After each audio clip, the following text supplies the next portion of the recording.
So, I recently just got around to playing Resident Evil 3 Remake, and let me just say, it is a lot of fun, but it definitely has some issues, and it just isn't as good as its predecessor, which was the Resident Evil 2 Remake, and I definitely think this was more of a side project, whilst Resident Evil 2 was more of the focus. Now let me just say, before I jump right into this review, I played this on a PC with a 1060 graphics card, CPU Ryzen 2700X, Spire, whatever, all those specs will be in the description.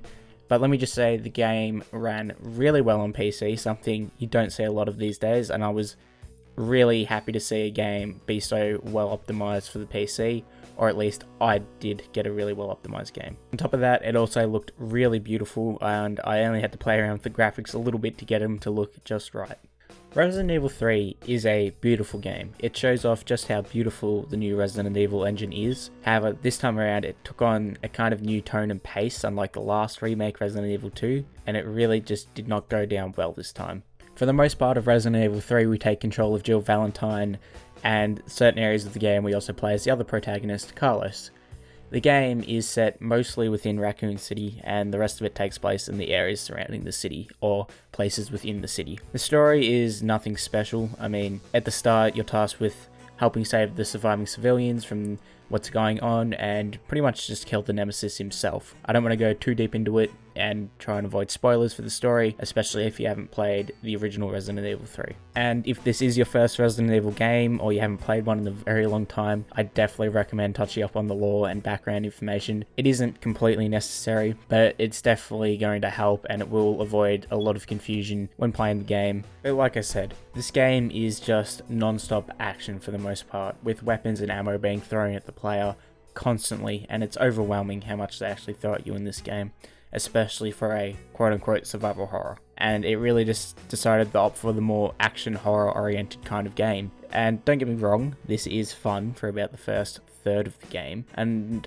you know, after that first third it gets kinda boring. But look, I love killing zombies and destroying all kinds of weird mutated enemies, but it isn't what I play Resident Evil for, or at the very least a survival horror for. I know this game is trying to focus more on the action elements, especially because the original did, and the scripted scenes were amazing, and you can definitely tell that there was a bit more focus put into them in this game, but by the end of the game, they get very boring and stale, and for such a short game, that's not a good thing. It is fun though in a lot of different areas, but it isn't the kind of fun I was expecting to have in a Resident Evil game, especially when I had a very different kind of fun playing Resident Evil 2. And that was because I was shitting my pants most of the time playing that game. I know it's not fair to compare these two games, and I get that they're two very different sorts of games, and obviously that's going to translate into the remake, because you can't, completely remake the game without pleasing the old fans and the new fans, and you're going to have that divide, and it's definitely apparent here.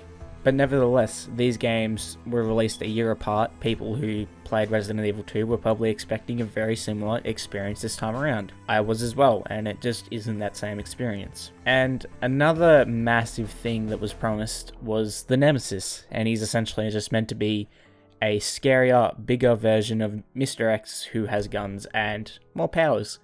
And he was kinda fucking weak, not gonna lie. Personally, I didn't have much of an issue facing him every time on the normal difficulty. All it took was a simple grenade or a stun and then a grenade, and he was down. There was nothing to it. It was stupidly simple, and I don't understand if there was meant to be more to it or what was going on, but I never had issues with him in those non-scripted areas. Don't get me wrong, he has some really great boss fights that reoccur throughout the game, but especially on the early stages, he's just a pushover, except for those scripted moments. On top of him being that weak, I had that much ammo and heavy weapons early on in the game.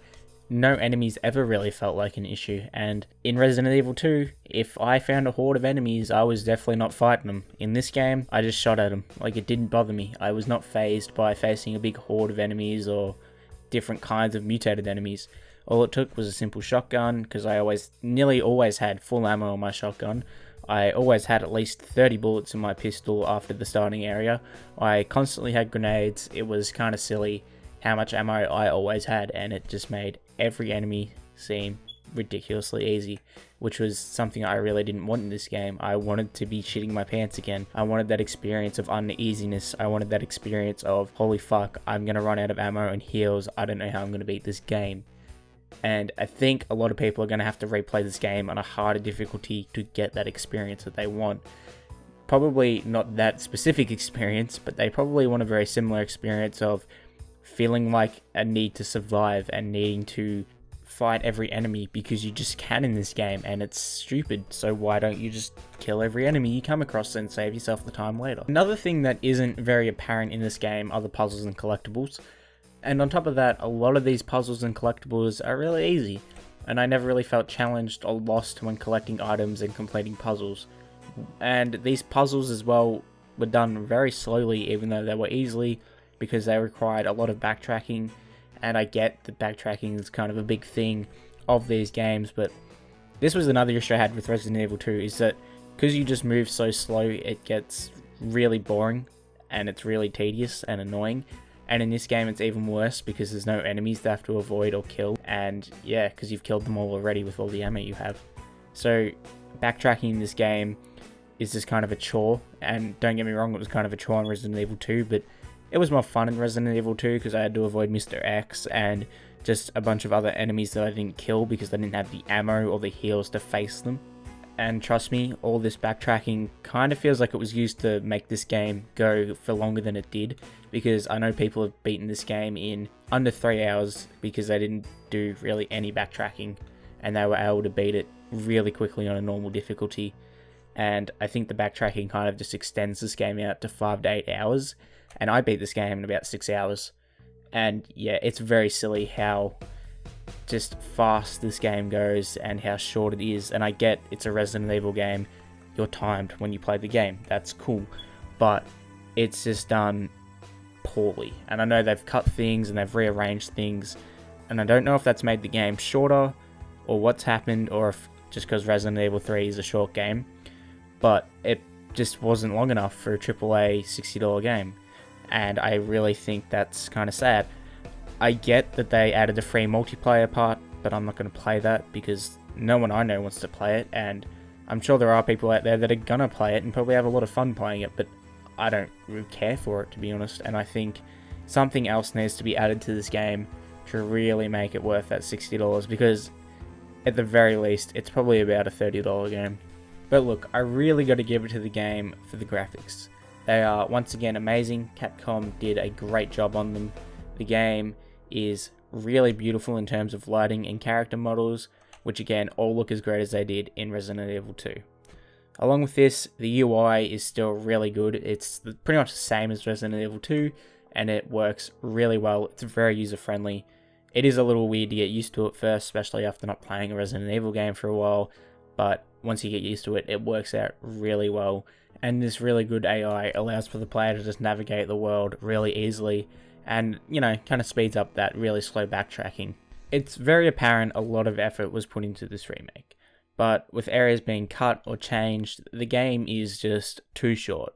Which, yes, I know, like I said, it's a Resident Evil game, time's kind of a thing, you gotta be really fast, but 5 hours just is not enough for a $60 AAA game in 2020. I understand it's a remake, but it just felt like something was missing, and like I've said throughout this whole review, I never felt like any enemies were really ever a threat, even the Nemesis, which really ruined that feeling of horror survival. And so much of this game was just ruined because it's an action game, and it seems to almost be kind of a side project compared to Resident Evil 2, which I know it's not, because like I said, there seems to be a lot of effort put into it, and it's not a bad remake at all, especially when compared to the original. However, it just was not what I was looking for in a Resident Evil game, and it will likely displease many hardcore Resident Evil fans. However, as someone who's new to the series and to the game, I still had a lot of fun, even if it was roughly for about a third of the game. And my overall score of the game is a 6 out of 10. I've been Seth from Silver Soul Gaming. I'm sorry for the kind of negative review. I was very tired, and I still am. Make sure you check out all our links in the description, our friggin' Patreon, our Facebook, our Twitter, the website, subscribe to the YouTube channel, give the video a like if you enjoyed it. Let me know what you thought of Resident Evil 3 if you've played it, or if, you think the same thing as me, if you disagree, whatever, let me know. I'm always happy to have my opinion challenged. I'll see you guys, hopefully, later next week for another video.